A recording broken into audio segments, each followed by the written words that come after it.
All right. Dropped a pen.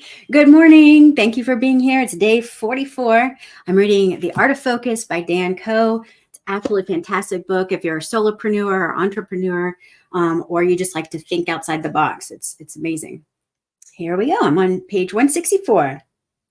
In my teens and early 20s, I had a general obsession for learning and building. I have always had a potentially monetizable side project to work on and shine a light on the skills I need to acquire through self-education. In the course of 10 years, I obsessed over fitness, nutrition, search engine optimization, web design and development, graphic design, digital art, social media, content writing, marketing and sales, copywriting, neuroscience, philosophy, spirituality, self-development, and a few more. But I'll spare you my self-aggrandizing list of polymathic study. What were the results after a decade? One thing that people tell you is impossible, doing what I love for a living. And even if they don't verbally say it's impossible, they imply it through their attempts to impregnate your mind with their limiting worldview. So let's take a big picture approach to modern skill acquisition. I will not give you exact steps, as this isn't a course or a classroom, but I will give you the principles. From those, you must start, encounter a real-world problem, and self-educate in a manner that teaches you the subjective technical details of any domain through experience. You may not understand the teachings below for months or years, depending on your current experience level. Lessons you pick up along the way will compound into one big aha moment. From there, you can make your dreams real. I'm assuming you want to acquire skills so that you can create an independent income source. Even if you only want to learn skills for the sake of advancing your career, you are doing it because your psyche craves challenge. Eventually, that challenge will cease to exist in a corporate hierarchy. It would make sense to cut to the chase and go straight into building your own thing.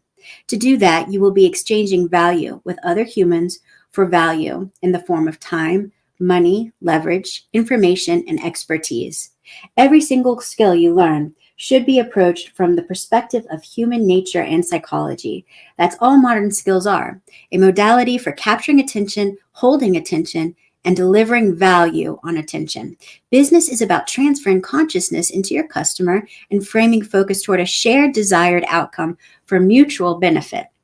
So we need three things: a valuable message, a medium for distribution, and a results-oriented skill for delivering transformation. Then we can eliminate competition through individuality and compound results with our increasing ability to solve creative problems. The next section is called the message.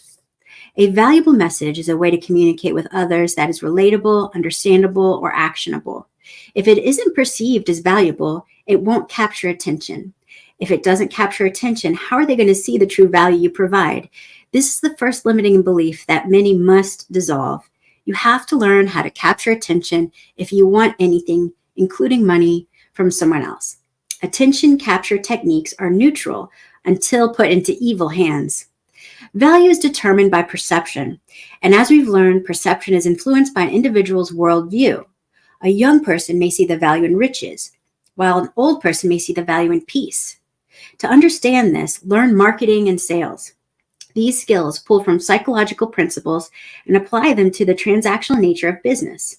Marketing and sales gives you a practical approach to learning about the human psyche in the real world.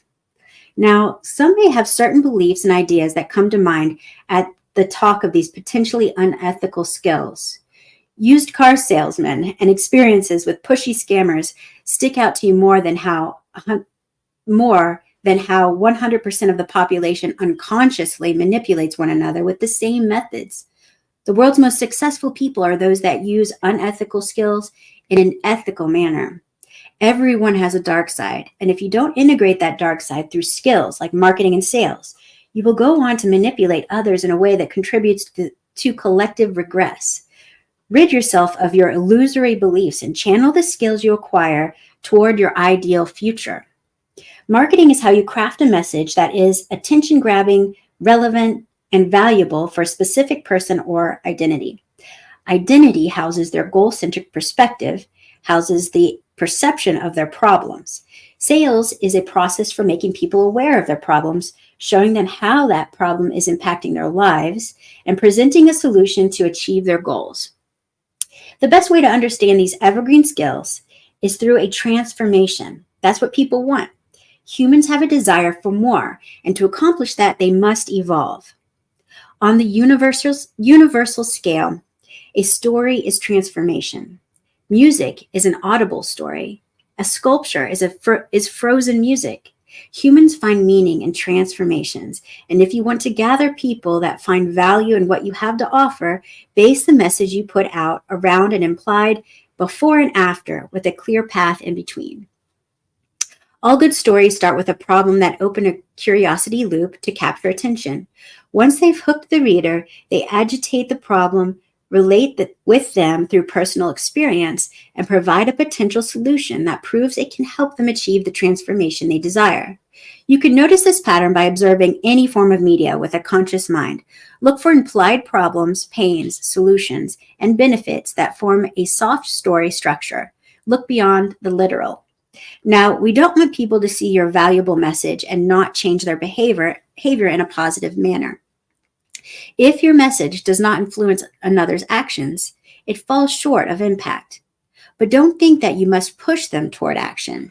Your ideas can help form their worldview in a way that influences their positive decision-making over weeks, months, and years. This is where gamification comes into play, as games are just guided stories. You don't push your worldview. You illustrate it with a well-articulated message and let people make their own decisions. When we dissect the concept of a game, we uncover the structure of a valuable message. Every player is at their own experience level. They each have their unique strengths, weaknesses, likes, and dislikes, and they oscillate between unawareness and awareness of the problems and solutions available to them for their current situation. There are other aspects of games, like incentives to progress, but the point is that people want to win the game. If you can position your value in a way that helps them do that, they will help you win the game you are playing in return. Now understand that there is more than one player at any given level of the game. A majority of them are in the beginner stage, less in the intermediate, and a few in the advanced, a natural hierarchy. All right. Thank you for joining me, and tomorrow is day 45. I'll be on here, YouTube, at 7:45 a.m. Eastern Time, and we'll see you then. Bye.